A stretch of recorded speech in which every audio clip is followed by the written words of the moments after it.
salaamaaleykum allez merci les fidèles internet ñu ngi leen di jaajëfal di sàkku ngeen gën di abonné voilà par rapport ak député yi ñuy wax député moom à vrai dire député de Benno Bokk Yaakaar député de Yewwi Askan Wi à vrai dire amul député pour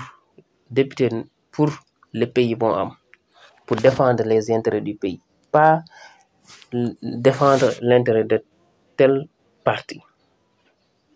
Donc loolu c'est avant tout loolu dañ war a njëkk a jiital et je pense que c'est le minimum de respect pour la nation sénégalaise.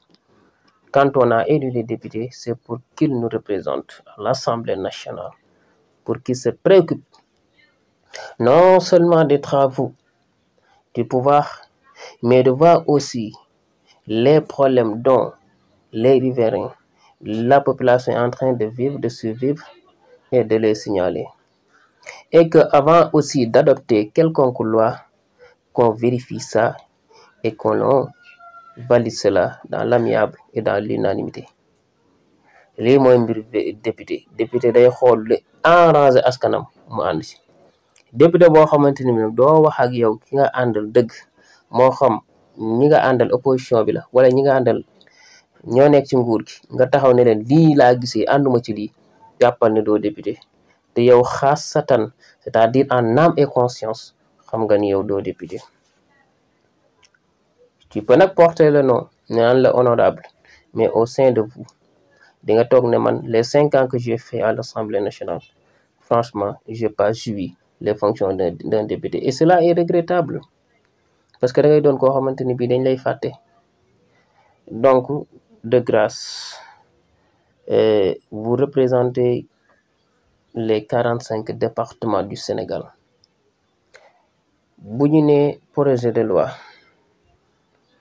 jóg na wala ba proposition de loi jóg na nekk ñëpp càmbar xool ni mu gën a arrangé askan wi ñu doxalee ko noonu mais vraiment doon député rien que pour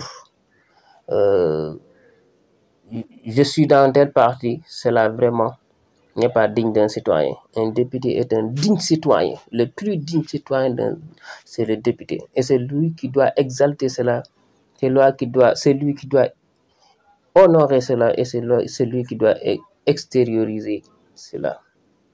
Député bu taxawee assemblée dañuy xam ne kii kat dëgg-dëgg citoyen. On ne peut pas être un député sans ne pas être un vrai citoyen, c'est-à-dire quelqu'un qui aime son pays. C'est un patriote, etc. Donc vraiment c'est regrettable ñu dem ba tey ñu naan non état bi am na 82 députés opposition bi am na 80 députés yeneen 3 députés non alignés yi est-ce que dañuy regagner état bi wala dañuy regagner opposition bi ce sont des faux débats, ce ne sont pas des débats. Que je sois dans Benno ou bien que je sois dans Yewwi, l'essentiel mooy li ñuy proposer à l'Assemblée moo xam projet de loi wala proposition de loi wala lu ñuy fustiger lu ñuy dàkk la ñuy déplorer nga doon loo xamante ni day arranger askan wi wala du arranger askan wi ma taxaw ci mais vraiment nous nuire nous fatiguer avec ces questions-là. Est-ce qu'il est de l'État, est-ce qu'il est de l'opposition? Ce sont des faux débats. En ce jour où je vous parle, nous avons des défis. Le Sénégal a des défis.